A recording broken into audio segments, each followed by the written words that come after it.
Langsung aja kita akan mulai malam hari ini dari hasil Liga Champions, di mana kemarin Atletico Madrid berhasil mengalahkan Barcelona di first leg. Tapi ini bukan cuma soal hasil, tapi juga soal perang filosofi. Nah, kita ngomongin soal Atletico Madrid dulu, di mana walaupun bermain secara sabar, nunggu momentum sampai akhirnya berhasil menghukum sedikit kesalahan dari Barcelona dan akhirnya berhasil menang. Mas Aryo, apa yang bikin Atletico Madrid ini sangat-sangat efektif di laga kali ini? Ini statsnya menarik ya. Kalau Atletico lawan Barcelona tuh dominan banget sebetulnya lawan Atletico ya. Kalau kita bicara di Camp Nou sendiri 19 kali main, 29 kali main, 19 kali kalah. 19 kali nggak bisa memenangi pertandingan. Artinya memang nggak pernah mudah buat Atletico Madrid itu bisa menang di Camp Nou. Baru kemarin akhirnya mereka bisa memenangi pertandingan. Bayangin dari 2012 dia udah ada di situ tapi nggak pernah sama sekali pun menang di Camp Nou. Itu suatu bukti bahwa memang nggak pernah mudah, terutama kalau kita bicara Atletico. Cuman kalau kita pindahkan laga itu ke Liga Champions, walaupun Atletico-nya sendiri nggak pernah ngalahin mereka di Camp Nou, tapi mereka 2 kali menyingkirkan Barcelona di ajang Liga Champions. 2 kali mereka sampai ke final, 2 kali menuju finalnya mengalahkan Barcelona. Jadi ya lagi-lagi gue nggak pernah capek untuk bilang high defense line Hansi Flick itu emang bahaya kalau memainkan sepak bola itu kalau lo nggak betul-betul eksekusinya sempurna. Jadi memang ketika lo bermain dengan high defense line yang begitu tinggi, begitu ke crack, lawan bisa lewat, ya itu menjadi hal yang sangat berbahaya dan Barcelona harus membayar itu dengan kalah 2-0. Ini Atletico yang di Liga emang udah nggak punya urgensi apa-apa yang untuk dikejar karena Dan mereka nyimpan pemain semua loh itu. itu rotasi. Lawan Barca dijadikan sebagai laga untuk rotasi. Waktu itu Lukman dicadangin, abis itu juga pemain-pemain Alvarez juga dicadangin. Jadi mereka sadar persis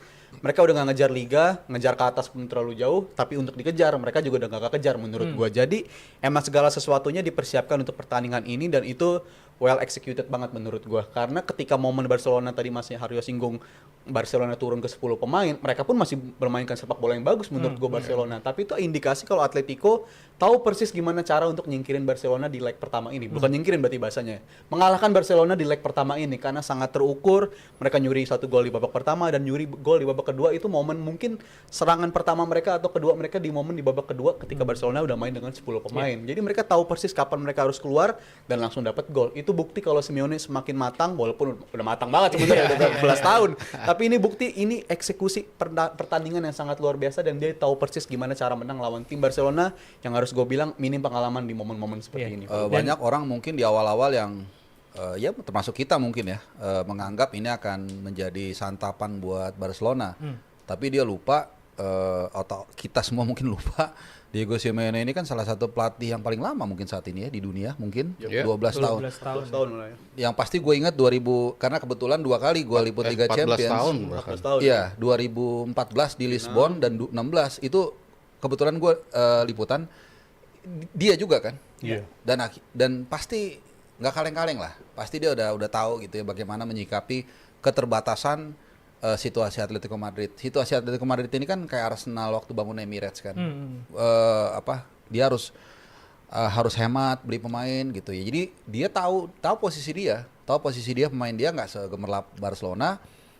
That's what they did gitu. Mereka bermain pragmatis, statistik gaya bermain udah jelas menggambarkan permainan Barcelona gila banget. Tapi kan at the end bukan siapa yang lebih banyak menguasai bola kan, siapa yang memenangkan pertandingan. Dan 2-0 away ya bukannya gue mendahulukan ya, klasik Fresh mungkin mengatakan dalam sepak bola apapun bisa terjadi. Tapi kalau melihat dari pattern yang udah ada, mereka akan main tanpa Kubarsi di Wanda Metropolitano, sudah mengantongi 2-0 dari Camp Nou. Harusnya sih fans Atletico udah siap-siap menyambut Arsenal juga nanti di sini. Tapi ini lu ngadepin tim yang rajanya bertahan, main di Wanda Metropolitano udah unggul 2-0. Harusnya sih kalau nggak apes-apes banget, harusnya Atletico akan ke semifinal. Gitu. Jadi gue nggak lihat Barcelona punya kesempatan untuk mendapatkan remontada itu. Ya kecil kesempatannya ada mungkin tapi sangat kecil. Ya. Gue rasa ini tim paling horor buat lu bayangin ketinggalan 2 gol dan lu punya tugas untuk comeback. Ini tim kalau udah kandang Atletico. Kandang Atletico. Kalau Simeone lagi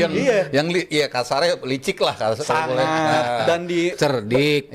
ada pembedanya tuh ya. Mas Aryo kan terlalu halus. Dan baru di bulan lalu juga 4-0 memang di leg kedua mereka kalah 3-0 lawan Barcelona. Tapi itu udah sangat terukur banget menurut gue juga. Kalau gue yakin banget 1 triliun% Simeone udah tahu dia bakal dikepung, pasti udah tahu, dan dia nggak akan border. Oke, kita akan main bagaimana caranya bertahan dan kemudian counter, itu yang dilakukan dan berhasil. Apakah selalu berhasil? Enggak juga.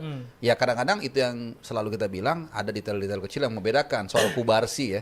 Walaupun sebenarnya sentuhan dia sih nggak bikin jatuh, tapi kan kecerdikan lawan untuk memanfaatkan juga, atau kelengahan dia.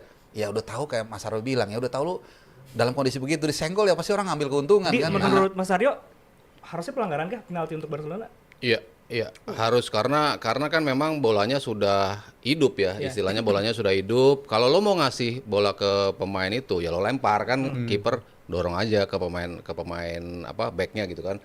Lo gelindingin bola, biasanya seperti itu kan kiper melakukannya. Tapi by the time lo udah nyentuh, udah dihitung sebagai sebuah aksi untuk memulai kembali permainan, ya lo udah nggak boleh megang lagi. Schoolboy error sebenarnya itu, gue nggak tahu kenapa wasitnya tidak memberikan itu sebagai sebuah pelanggaran penalti gitu ya. Dan Hansi Flick kan nyorotin ini banget ya.